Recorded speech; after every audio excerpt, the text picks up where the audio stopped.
Commander Sarah Chin had always believed that the hardest battle she would ever fight was against the Victari Empire during the siege of New Olympus. She had led 12,000 Marines through 3 months of hell, turning a certain defeat into humanity's greatest victory. The scars on her left shoulder and the medal in her desk drawer were reminders of that war, but they paled in comparison to what she was about to face. Before we jump back in, tell us where you're tuning in from, and if this story touches you, make sure you're subscribed, because tomorrow I've saved something extra special for you. The morning everything changed started like any other on Haven Colony. Sarah stood in the kitchen of their small apartment, watching her 15-year-old daughter Emma practice her violin through the window that overlooked the settlement's central plaza. The music drifted through the morning air, mixing with the sounds of colonists starting their daily routines. Haven Colony was supposed to be peaceful, a place where former soldiers could raise their families far from the conflicts that still raged in other sectors of human space. Emma had inherited her father's musical talent, but her mother's stubborn determination.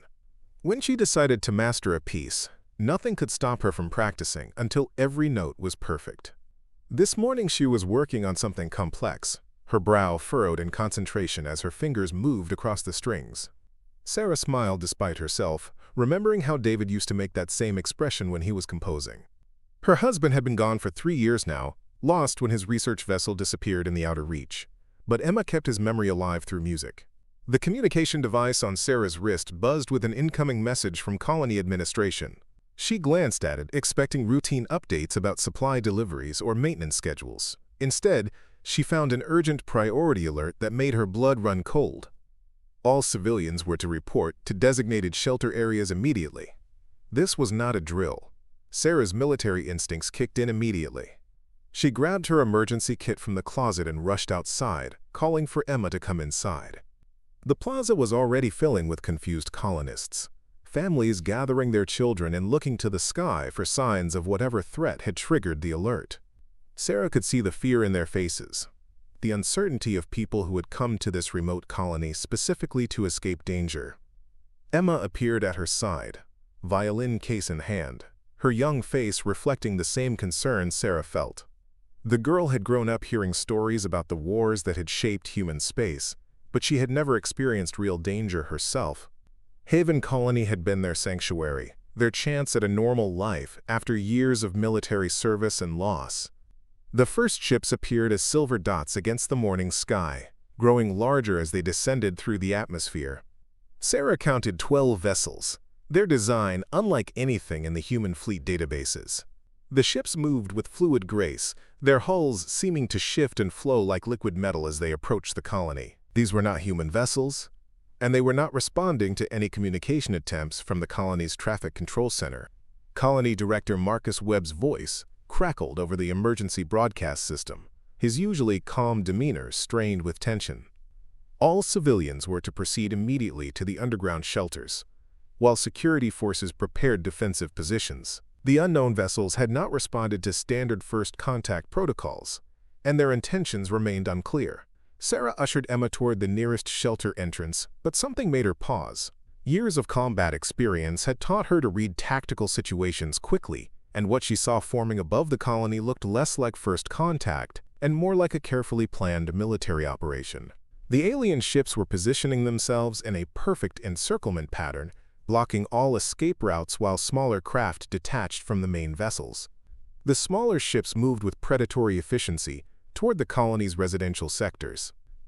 Sarah watched in growing horror as beams of strange energy emanated from the craft, sweeping across buildings in systematic search patterns.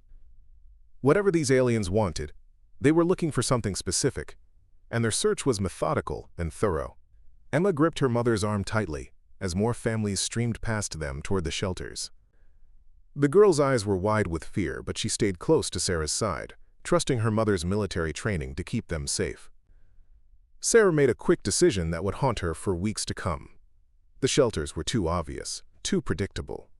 If these aliens were conducting a military operation, they would know exactly where to look for civilians.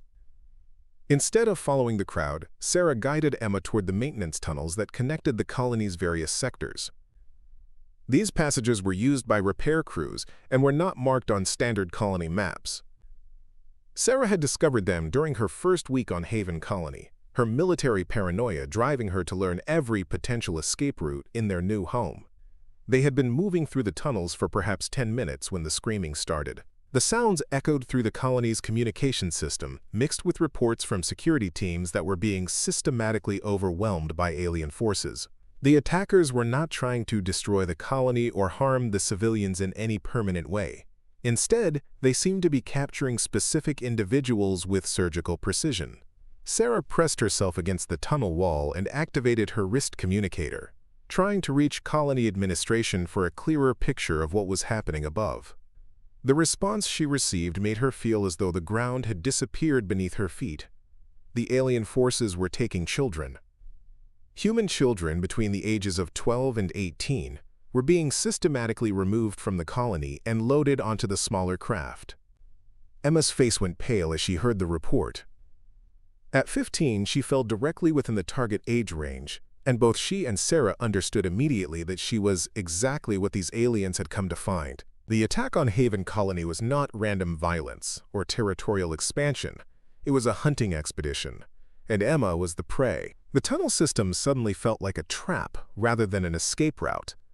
If the aliens had detailed intelligence about human colonies, they might know about these passages as well. Sarah made another split-second decision, leading Emma deeper into the maintenance areas toward the colony's power plant. The energy signatures from the reactor might mask their life signs from alien scanners, buying them time to figure out their next move. As they moved through the darkened passages, Sarah's mind raced through possible explanations for what was happening. The aliens had clearly studied human settlements extensively, learning enough about their layouts and populations to conduct a precise military operation. This level of intelligence suggested long-term observation and planning, which meant Haven Colony was not their first target. They reached the power plant's lower levels just as explosions began rocking the colony above. Through the reinforced walls, Sarah could hear the sounds of buildings being breached and security forces engaging alien troops. The battle was brief and one-sided, with human weapons proving largely ineffective against the attackers' advanced technology. Emma sat beside her mother in the dim light of the power plant's emergency systems, still clutching her violin case as if it were a lifeline to normalcy. The girl was trying to be brave, but Sarah could see the terror in her eyes as the sounds of battle grew closer. This was supposed to be their safe haven, their escape from the violence that had defined Sarah's military career. Sarah's communicator crackled with fragmentary reports from the few security teams still operational. The aliens were loading captured children onto transport craft with mechanical efficiency, treating their human cargo like specimens being collected for study. The reports confirmed Sarah's worst fears about the nature of this attack, but they also provided crucial intelligence about alien capabilities and tactics. The attackers were using some form of stunning technology that left humans unconscious but unharmed. Their weapons and armor were far more advanced than anything in the human arsenal, but they moved with the confidence of beings who expected no real resistance. Most importantly, they seemed to be working from predetermined target lists, focusing on specific individuals rather than conducting random sweeps. A new sound echoed through the power plant, different from the explosions and weapon fire above.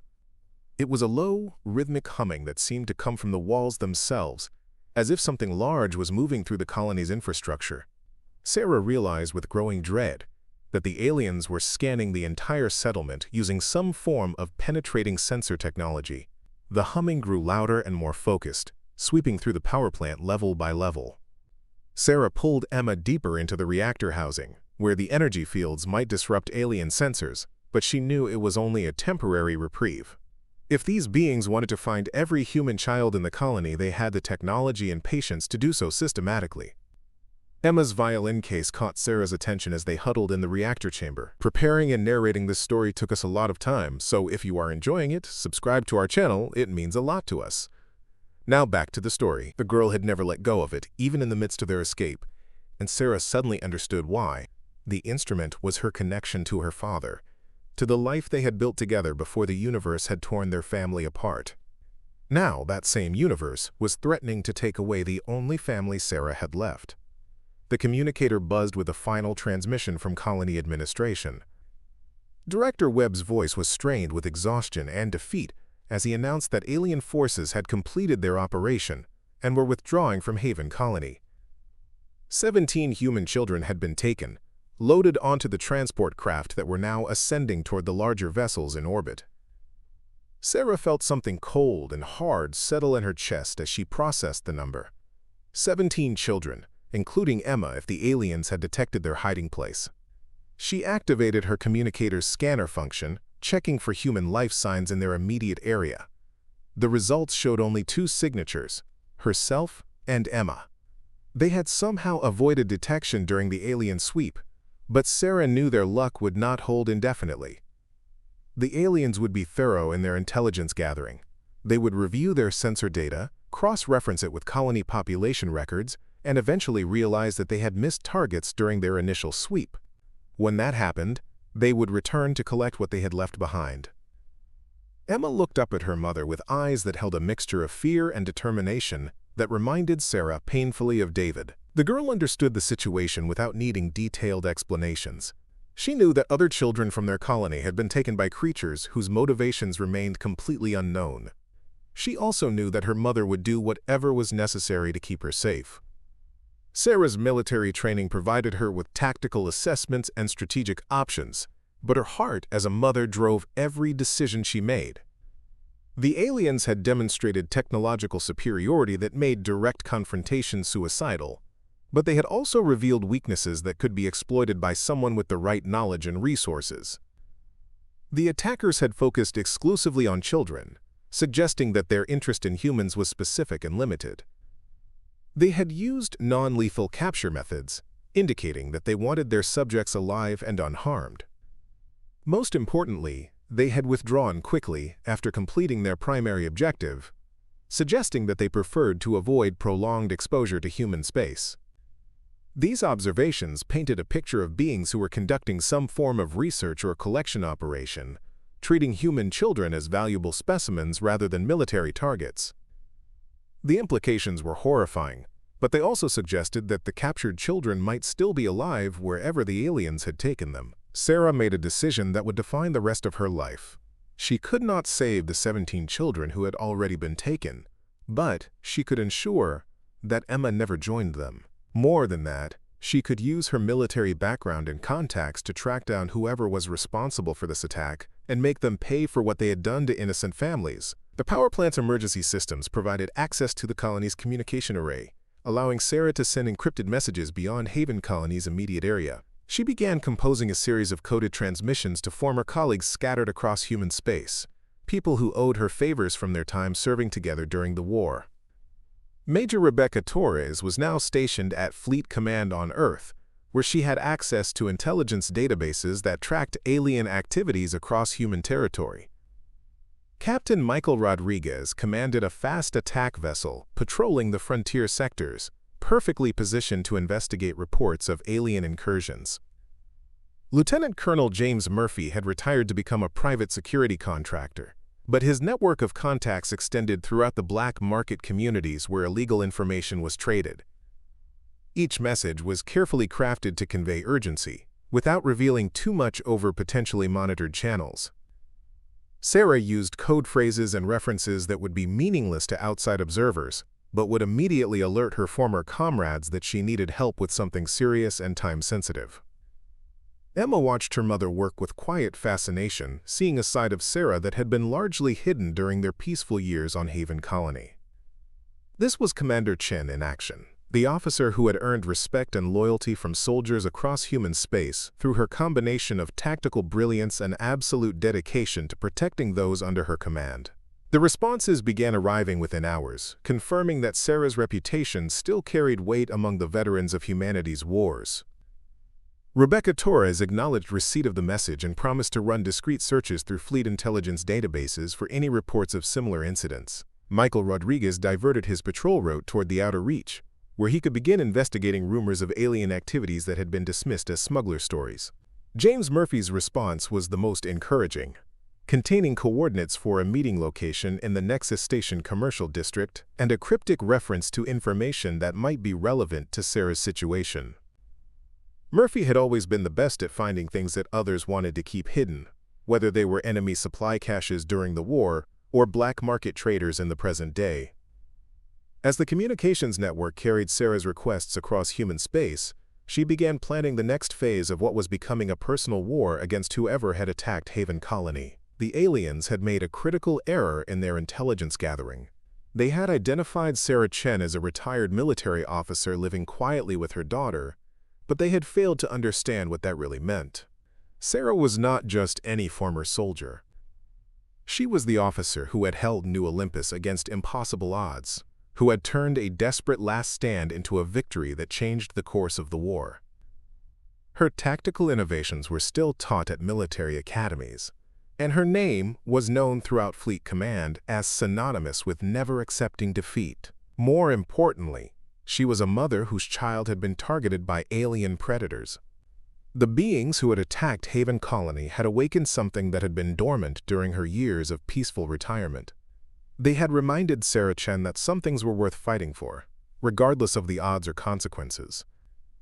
Emma fell asleep curled against her mother's side as Sarah continued working through the night, coordinating with contacts and gathering intelligence about alien activities in human space. The girl's trust was absolute, her faith in her mother's ability to protect her unshakable despite everything they had witnessed. Sarah looked down at her daughter's peaceful face and made a silent promise that would drive every decision she made in the coming weeks. Emma would never be taken. The children who had been captured would be found and brought home, and the aliens responsible for this attack would learn why humanity had earned its reputation as the most dangerous species in known space. The morning sun rose over Haven Colony to reveal a settlement forever changed by the events of the previous day.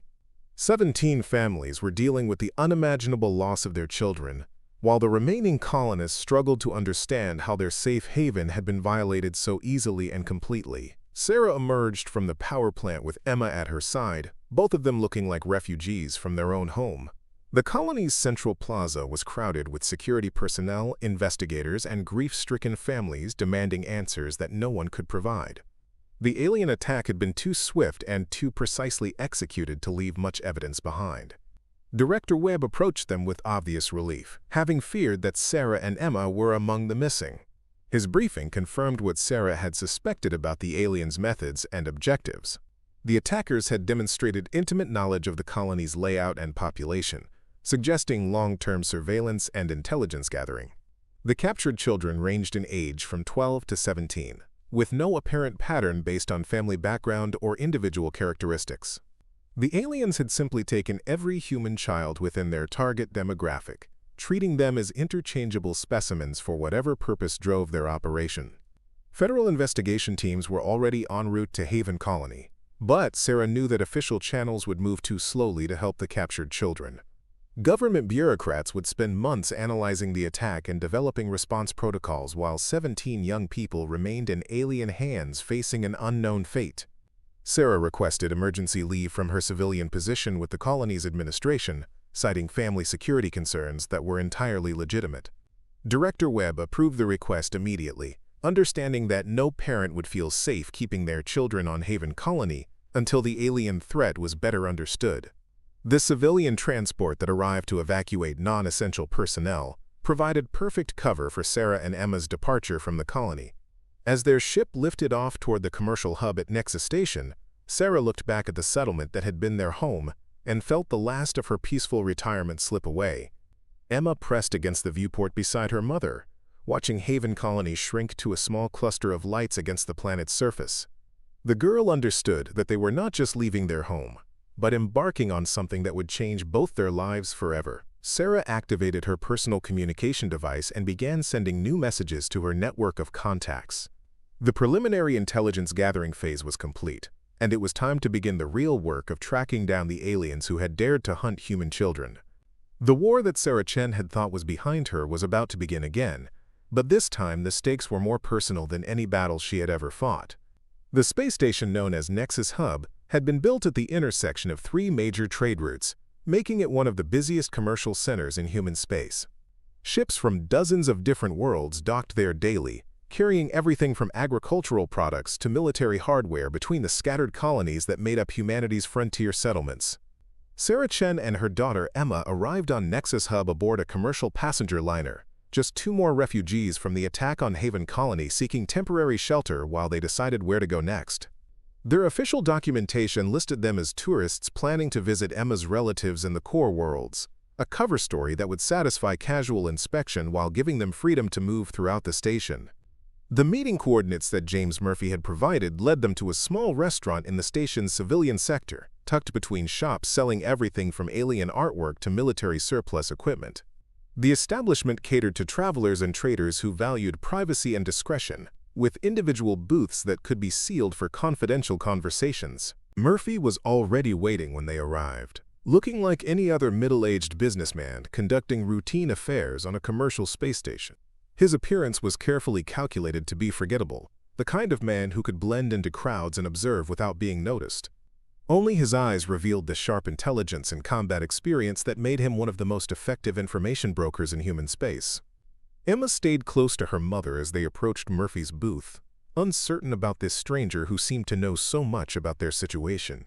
Sarah had explained that Murphy was an old friend who might be able to help them understand what had happened to the missing children, but the girl could sense undercurrents of danger and secrecy that made her nervous. Murphy activated the booth's privacy field before speaking, creating a bubble of white noise that would prevent their conversation from being overheard by electronic surveillance or casual eavesdroppers. His first words confirmed Sarah's worst fears about the scope of the alien operation that had targeted Haven Colony. Haven Colony was not the first human settlement to lose children to alien raiders. Over the past 8 months, similar attacks had occurred at 12 different locations across the frontier sectors. Each incident had been carefully isolated and covered up by local authorities, who were either ignorant of the larger pattern or deliberately suppressing information to prevent panic. The attacks followed a consistent pattern that suggested extensive intelligence gathering and careful planning by the alien forces. They targeted remote colonies with limited communication links to the rest of human space, allowing them to conduct their operations without immediate intervention from Fleet Command or other military forces. The aliens always focused exclusively on human children between the ages of 12 and 18, using non-lethal capture methods that left their subjects alive but unconscious. They never took adults or younger children, suggesting that their interest in humans was specific to adolescents for reasons that remained completely unknown. Murphy pulled up holographic displays showing intelligence reports from the various attack sites, painting a picture of systematic predation that had been ongoing for months without any coordinated human response. The aliens responsible for these raids had been careful to avoid leaving evidence that could be used to track them, but Murphy's sources in the intelligence community had managed to piece together fragments of information. The attacking force consisted of ships using technology that was unknown to human science, with capabilities that far exceeded anything in the current fleet arsenal. Their vessels could apparently become invisible to most sensor systems, allowing them to approach human settlements without detection until they were ready to begin their operations. Most disturbing of all, the aliens seemed to have detailed knowledge of human population distributions and settlement patterns. They knew exactly where to find their targets and how to extract them with minimal resistance, suggesting either long-term observation or access to human intelligence databases. Emma listened to Murphy's briefing with growing horror, understanding that what had happened to their colony was part of something much larger and more terrifying. 17 children from Haven Colony were just the latest additions to a collection that now numbered nearly 200 young humans taken from their families and transported to unknown destinations for unknown purposes. Sarah absorbed the information with the analytical detachment of a military officer, but Murphy could see the cold fury building behind her eyes. The woman who had earned legendary status during the Vectari War was processing this intelligence and formulating responses that would make the aliens regret their decision to hunt human children. Murphy continued his briefing with information that gave Sarah the first glimmer of hope she had felt since the attack on Haven Colony. His sources had identified patterns in the alien raids that suggested the captured children were being transported to a central location rather than scattered across multiple facilities. Long-range sensor arrays had detected anomalous energy signatures in the Void sector, a region of space that was largely unexplored due to its distance from major trade routes and its reputation for sensor interference. The signatures were consistent with advanced alien technology and suggested the presence of a large installation hidden somewhere in that remote area. More encouraging still, Murphy had made contact with other families who had lost children to the alien raids. These parents were forming an informal network, sharing information and resources in their desperate attempts to find their missing sons and daughters.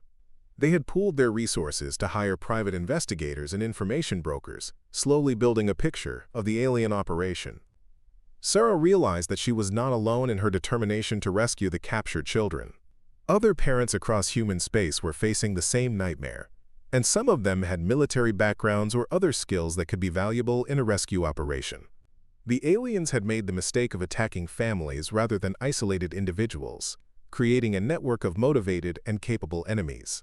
Emma spoke for the first time since arriving at the restaurant, her voice quiet but determined as she asked Murphy if he knew anything about the children who had been taken before the raid on Haven Colony.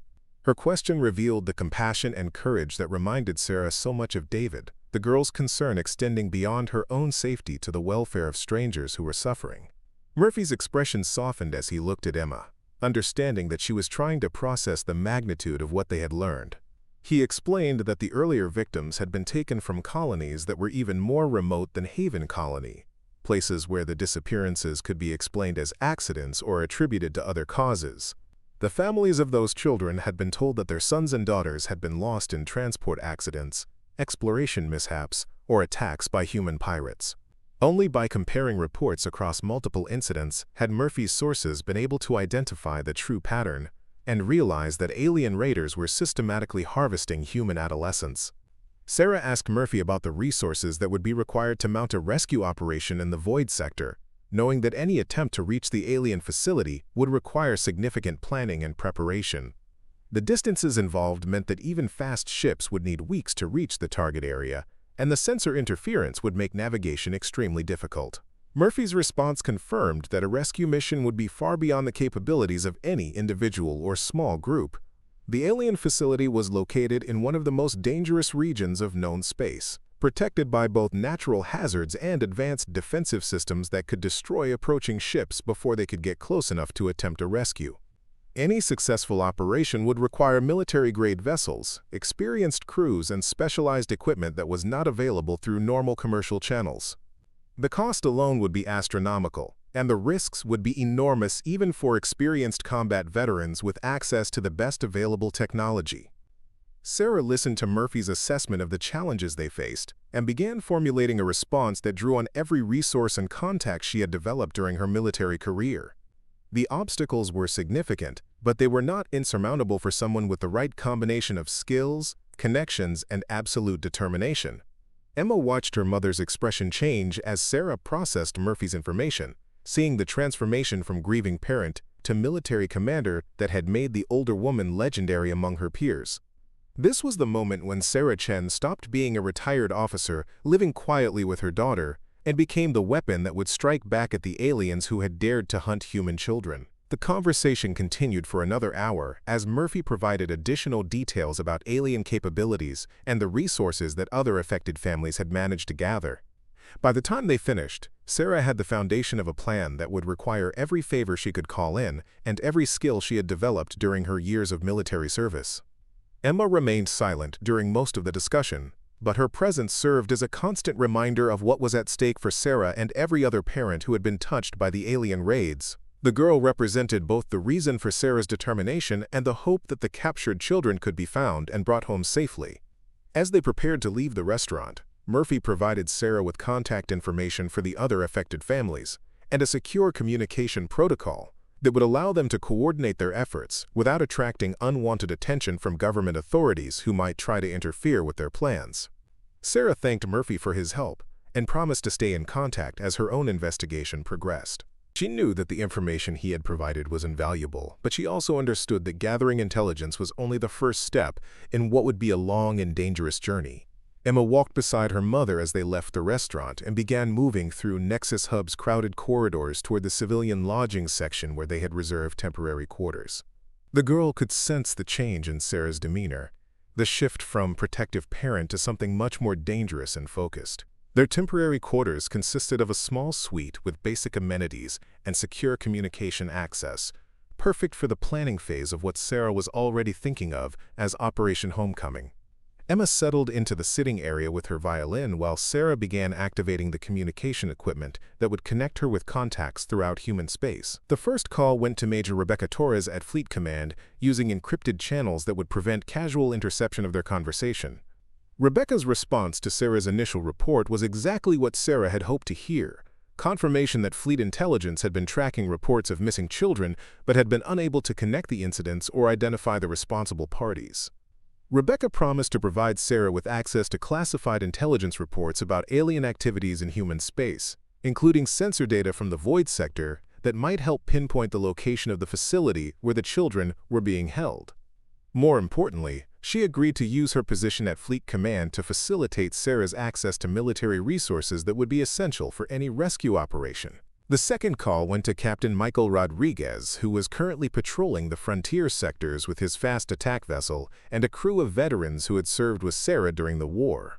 Rodriguez's immediate response was to offer his ship and crew for whatever operation Sarah was planning, understanding without detailed explanation that she would not be reaching out unless the situation was desperate. Rodriguez had already heard rumors about alien raids targeting human settlements, but his requests for official investigation had been dismissed by his superiors as unsubstantiated reports from unreliable sources. Sarah's call provided him with confirmation that the rumors were true and gave him the justification he needed to begin his own investigation. The third call was the most difficult, reaching out to Colonel Janet Morrison at the War College, where she was training the next generation of military officers. Janet had been Sarah's mentor during the early years of her career, the woman who had taught her the tactical innovations that had made her famous during the Victari War. Janet's response to Sarah's report was immediate and decisive. She would use her connections throughout the military establishment to gather resources and personnel for a rescue operation, calling in favors from officers who owed their careers to her guidance and influence. More importantly, she would provide the strategic oversight that would be essential for coordinating a complex operation across multiple sectors of space. Emma listened to her mother's conversations with growing amazement, beginning to understand the scope of the network that Sarah could call upon when the situation demanded it. These were not just former colleagues or casual acquaintances, but people who trusted Sarah's judgment completely and were willing to risk their careers to support whatever operation she was planning.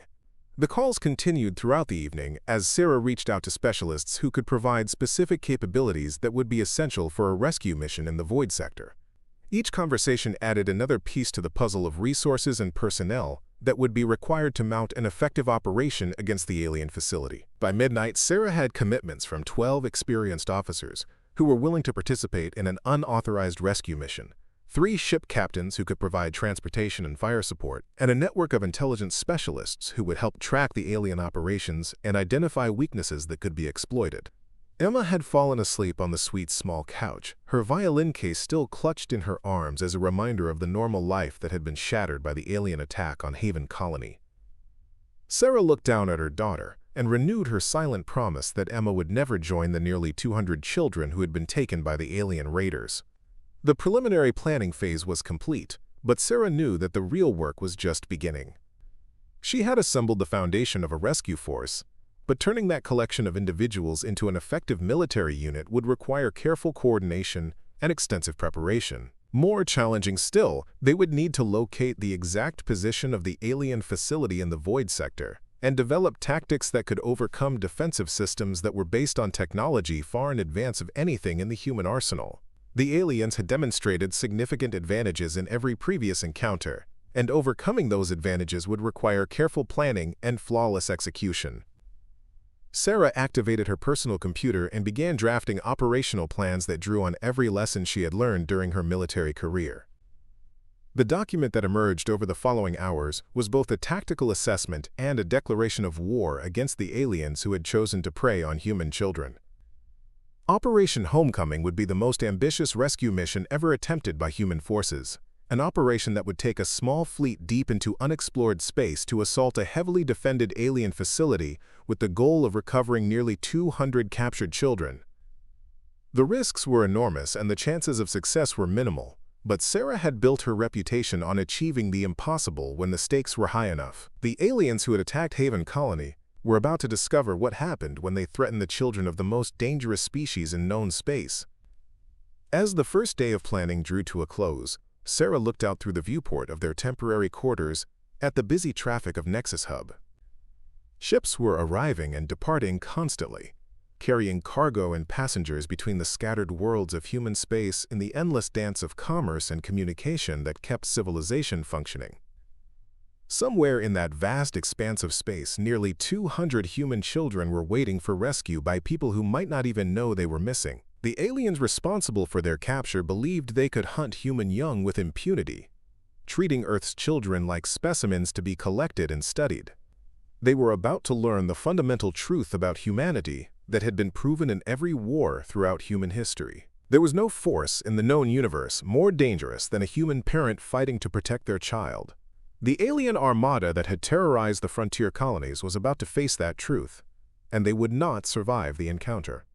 The reconnaissance mission to the Void Sector began 3 weeks after Sarah Chen's meeting with James Murphy on Nexus Hub. Captain Michael Rodriguez's vessel, the Prometheus, had been quietly modified with experimental sensor packages designed to penetrate the electromagnetic interference that made the region so treacherous to navigate. The ship carried a skeleton crew of volunteers, each hand-picked for their experience in dangerous operations behind enemy lines. Sarah stood on the Prometheus's bridge, watching the swirling darkness of the Void Sector grow larger on the main display. The region earned its name from the way it seemed to swallow light and sensor readings, creating a black hole in human knowledge of the galaxy's outer reaches.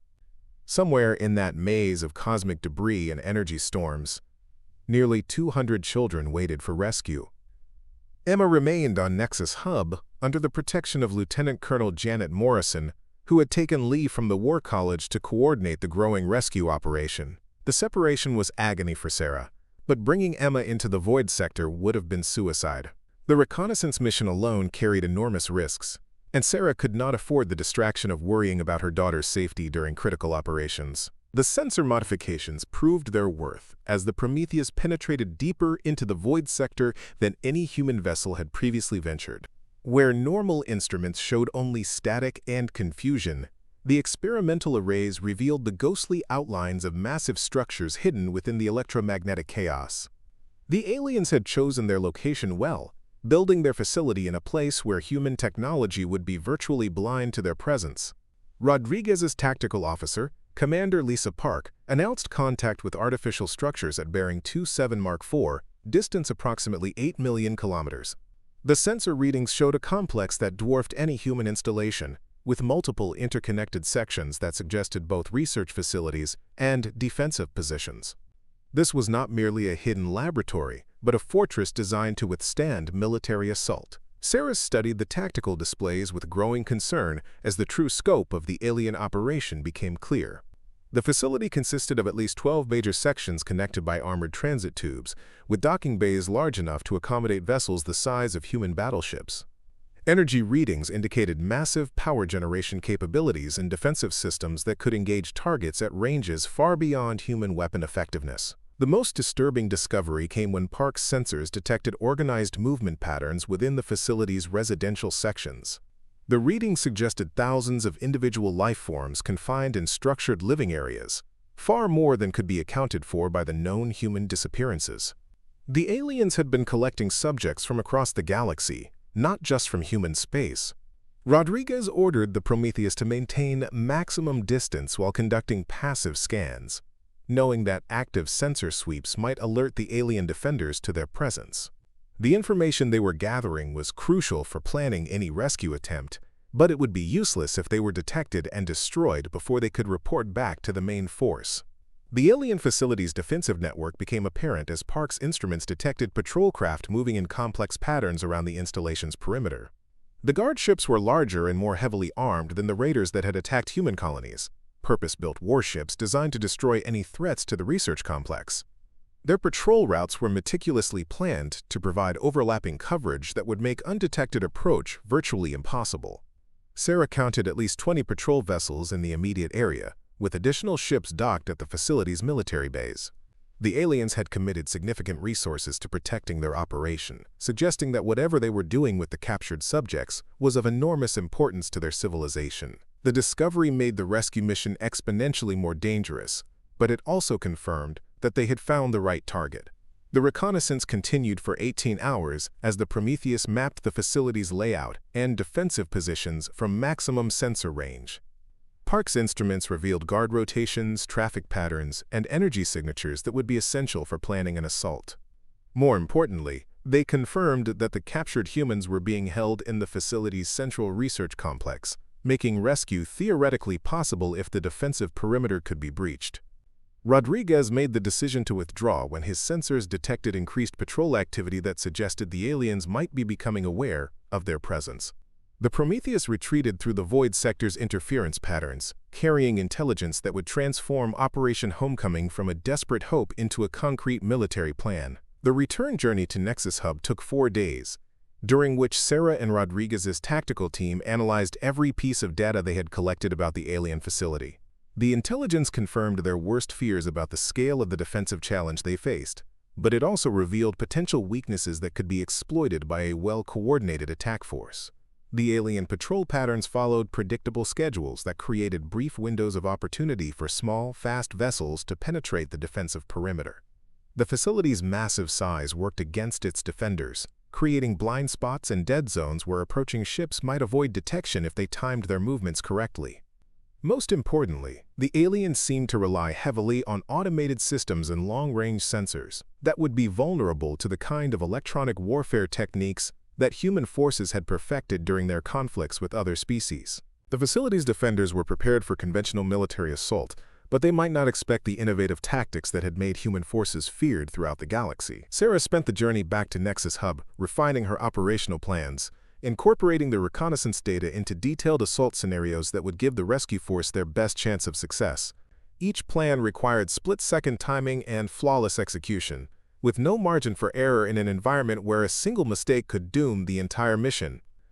The reunion with Emma at Nexus Hub was bittersweet, filled with relief at being together again, but overshadowed by the knowledge of what lay ahead. Emma had spent the weeks of separation helping Janet Morrison coordinate communications with the families of missing children, giving the girl a sense of purpose while keeping her mind occupied with productive activity. The network of affected families had grown during Sarah's absence, with new reports arriving daily of children who had disappeared under suspicious circumstances across human space. The pattern was always the same: remote colonies losing adolescents to unexplained accidents, or mysterious disappearances that local authorities were unable or unwilling to investigate thoroughly.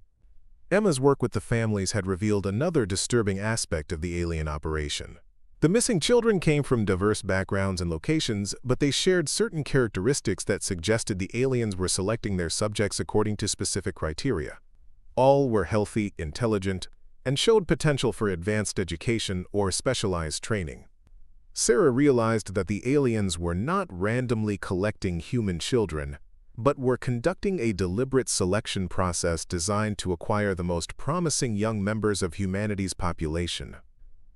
The implications were terrifying, suggesting long-term planning and objectives that went far beyond simple scientific research. The main assault force for Operation Homecoming assembled at Nexus Hub over the following week, as ships and personnel arrived from across human space in response to Sarah's carefully coordinated recruitment efforts. The fleet consisted of 5 military vessels commanded by officers who had served with Sarah during the war, supported by specialist ships carrying equipment and supplies for the rescue operation.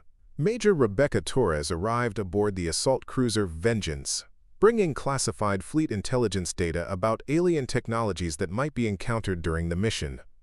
Her analysis of the reconnaissance reports confirmed that the facility's defenses were based on principles unknown to human science, but she had identified potential countermeasures that might level the playing field. Captain Rodriguez returned with the Prometheus upgraded with additional firepower and defensive systems, transforming the reconnaissance vessel into a fast attack ship capable of engaging alien patrol craft.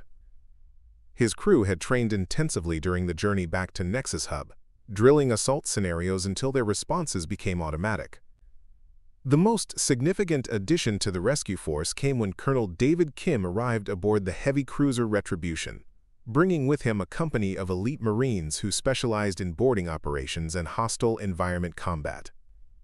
Kim's forces had experience fighting in conditions similar to what they might encounter aboard the alien facility, making them invaluable for the ground assault phase of the operation. Sarah briefed the assembled commanders on the intelligence gathered during the reconnaissance mission, outlining the challenges they would face and the tactics that offered their best hope of success. The plan called for a coordinated assault that would overwhelm the facility's defenses through speed and surprise, creating a window of opportunity for rescue teams to extract the captured children. The first phase would involve electronic warfare attacks designed to disrupt the facility's automated defense systems and communications networks. Human ships would approach the installation during a carefully timed window when alien patrol schedules created gaps in the defensive perimeter, using the void sector's natural interference to mask their advance. Once the assault force reached the facility, Marine boarding parties would seize control of critical systems, while fighter squadrons engaged the alien patrol fleet. The rescue teams would fight their way to the detention areas, extract as many captives as possible, and withdraw before alien reinforcements could arrive from other parts of their territory. The plan was ambitious and dangerous, requiring perfect coordination between multiple elements operating in one of the most hostile environments known to human exploration. Every officer who heard the briefing understood that they were volunteering for a mission that would likely cost many of their lives, but none hesitated to commit their ships and crews to the operation. Emma listened to the briefing from the observer area, watching her mother transform from a concerned parent into the legendary military commander who had earned humanity's respect during the darkest days of the war. The girl understood that she was witnessing something historic, the moment when human civilization decided to strike back against predators who had dared to hunt their children. The final preparations for Operation Homecoming took 3 days, as ships were loaded with supplies and personnel, while maintaining the fiction that they were ordinary commercial vessels conducting routine business at Nexus Hub. The deception was essential to prevent alien intelligence networks from learning about the rescue mission and alerting the facility's defenders. Sarah spent her last evening with Emma in their temporary quarters, trying to memorize every detail of her daughter's face while avoiding discussions of what might happen if the rescue mission failed. Both understood that Sarah might not return from the void sector, but neither was willing to voice that possibility aloud. Emma gave her mother a small recording device containing a performance of the violin piece she had been practicing on Haven Colony, explaining that music had helped her cope with fear and uncertainty during their separation. Sarah accepted the gift with tears in her eyes, promising to listen to it during the long journey to the alien facility. The assault force departed Nexus Hub in the pre-dawn hours. 5 military vessels accompanied by support ships carrying medical personnel and supplies for the rescued children. Emma watched from the station's observation deck as the ships accelerated toward hyperspace, carrying her mother and nearly 1,000 volunteers into the most dangerous region of known space. The journey to the void sector took 6 days, during which the assault force conducted final training exercises and equipment checks while maintaining strict communication silence to avoid detection by alien monitoring systems. Sarah used the time to review every aspect of the operational plan, looking for weaknesses or oversights that could compromise the mission's success. The fleet entered the void sector in single file, following the navigation route that Rodriguez had pioneered during the reconnaissance mission. The electromagnetic interference immediately began affecting their instruments, forcing the ships to rely on short-range sensors and visual navigation techniques that had not been used since the early days of human space exploration. Colonel Kim's Marines conducted final briefings on alien facility layouts and extraction procedures, drilling scenarios that might arise during the boarding operations. Each Marine carried specialized equipment designed to function in the alien environment, including weapons adapted for close combat in confined spaces and life support systems that could sustain them during extended operations.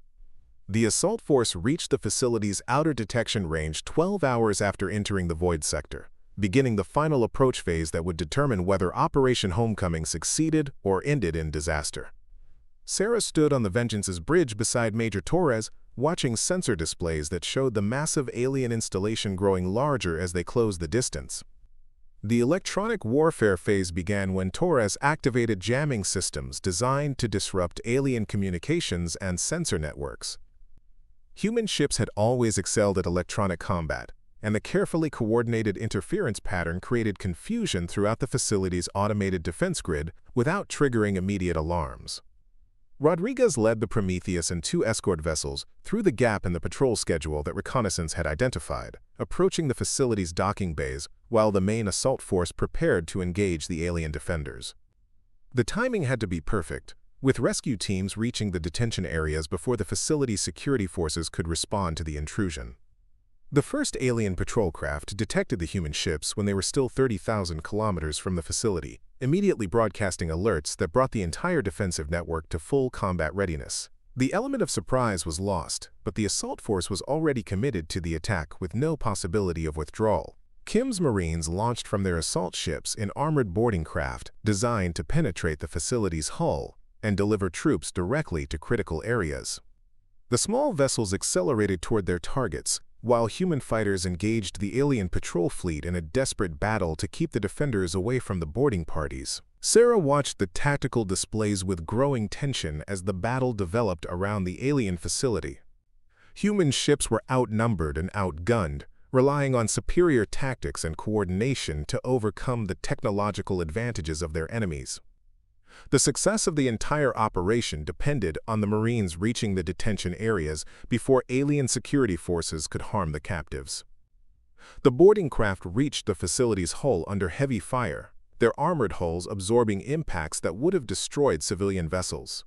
Specialized cutting charges breached the alien superstructure, creating entry points for the Marine assault teams who poured into the facility's corridors wearing full combat armor and carrying weapons designed for close-quarters battle. Colonel Kim's voice crackled over the communication network as his Marines fought their way through the facility's defensive positions, reporting heavy resistance from alien security forces who were determined to protect their research subjects. The aliens had prepared for the possibility of rescue attempts, creating killing fields and strongpoints designed to channel attackers into carefully prepared ambush zones. The Marine advance slowed as they encountered defensive positions that required specialized assault techniques to overcome. Each corridor had to be cleared methodically, with explosive charges used to breach barricaded positions while combat engineers disabled alien security systems that might threaten the captives.